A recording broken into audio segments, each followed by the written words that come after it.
दिल्ली सरकार की शराब घोटाले और शिक्षा नीति पर जमकर बरसे के.एस. दुग्गल, सदस्य भाजपा दिल्ली प्रदेश, और पूछे कई सवाल। देखिए क्या कहा। ये जो शराब नीति है, जब एलजी साहब ने ज्वाइनिंग की और उसके बाद सीबीआई के ऑर्डर किए, तो केजरीवाल जी ने जो अपनी शराब नीति थी उसको तुरंत भंग कर दिया और डोमेन में जाकर ये कहा कि हम पुरानी नीति लागू करेंगे। अगर नई नीति उनकी अच्छी थी तो जब एलजी साहब ने सीबीआई के ऑर्डर किए, केजरीवाल साहब ने नई नीति को एकदम बंद करने का ऑर्डर क्यों दिया और ये कहा कि हम पुरानी नीति ही चलाएंगे। आज 1 सितंबर है, पुरानी नीति आज से लागू हो जाएगी, नए जो ठेके खुले थे वो बंद हो जाएंगे। मैं केजरीवाल साहब ये पूछना चाहता हूँ कि जो लोगों ने ठेके खोले, 400-500 के करीब ठेके खुले, और जिन लोगों ने दुकानें खोली और दुकानों में बहुत सुंदर सिस्टम बनाया, दुकानें बहुत अच्छी बनाई, इतना पैसा उन्होंने लगाया, ठेके बंद हो जाने के बाद वो दुकानें आज से बंद हो जाएंगी। उनका पैसा जो उनका वेस्ट हो गया एक केजरीवाल के कहने पर, वो पैसा उनको कौन देगा? दूसरा, सरकार से मैं मांग करना चाहता हूँ कि जो ठेके खुले हैं और जिन लोगों ने ठेके खोले हैं, ये खुलवाने में और खुलने में बीच में कुछ ना कुछ लेन देन हुआ है। बहुत सारे लोग ठेके खोलने की डिमांड कर रहे थे, पर कुछ चुनिंदा लोगों को ये ठेके दिए गए। क्यों दिए गए, कैसे दिए गए, इसकी जांच होनी चाहिए। जिन लोगों ने ठेके खोले उन बेचारों ने कुछ ना कुछ दिया, अब वो भी पीछे दबी जबान से बोलते हैं कि हम तो मारे गए, हमें तो लूट लिया, पर सामने कोई आकर बोलता नहीं, क्योंकि लेन देन जो हुआ वो किसी माध्यम से तो हुआ नहीं, ना किसी चेक के माध्यम से हुआ है। वो पैसा कहाँ गया, केजरीवाल जी जवाब दें। बार बार जब बीजेपी ने प्रदर्शन किए थे कि ये ठेके नहीं खुलने चाहिए, उसके बावजूद भी इन्होंने ठेके खुलवाए।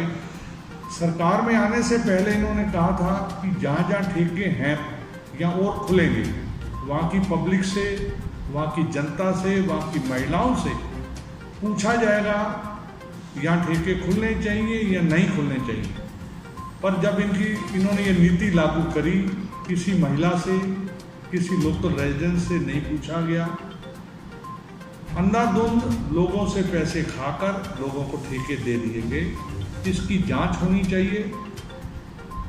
मनीष सिसोदिया जी कह रहे हैं कि मेरे घर में कुछ नहीं मिला, मेरे बैंकर लॉकर में कुछ नहीं मिला। अरे भाई, पढ़े लिखे आदमी हो, आपने घर में कुछ थोड़ी रखा है, पता नहीं कहाँ कहाँ रखा है। जब ये सीबीआई की जांच चलेगी, और मैं तो चाहूँगा कि जिन लोगों ने ठेके खोले थे, 500, 550, 600, ये जो जितने भी आदमी थे, अगर इनमें से 10 को पकड़ लिया जाए और जांच की जाए, दूध का दूध पानी का पानी, उस दिन खुल जाएगा।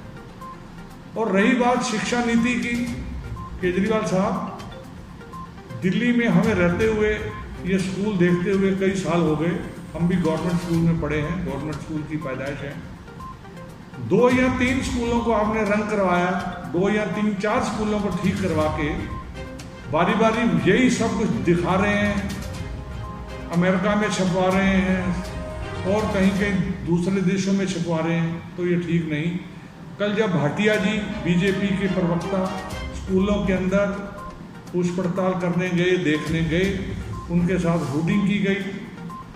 आपने स्कूलों के अलावा जो बाथरूम थे उनको भी क्लासरूम में जोड़ दिया है।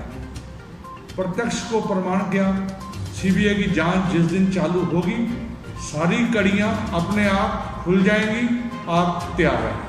धन्यवाद। एलजी विजय सक्सेना जी पर आरोप लगाना दुर्भाग्यपूर्ण है। केजरीवाल जी अपनी जान बचाने के लिए किसी की जान को उजाने में लग जाते हैं, ये उनकी पुरानी आदत है। एलजी साहब को एलजी साहब ने जब इनके कार्रवाई की ऑर्डर किए, उसके बाद इन्होंने ये 1400 करोड़ का शगुफा छोड़ा। 1400 करोड़ रुपया कोई छोटी अमाउंट नहीं है। 1400 करोड़ रुपया चेंज करवाना बैंकों से और रखना, ये आप में बहुत बड़ी बात है केजरीवाल साहब। ये 140 रुपये या 1,40,000 रुपये नहीं है। 1400 करोड़ रुपये का जो आप एलजी साहब पर इल्ज़ाम लगा रहे हैं, बोलने से पहले सोच लीजिए।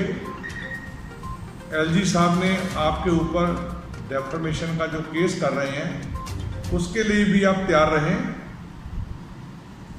किसी के बारे में कुछ भी कह देना, ये आपकी पुरानी आदत है। और जो जो पुरानी बातें आपने कही, पुराने वायदे किए, किसी पर तो आप पूरे नहीं उतरे। धन्यवाद।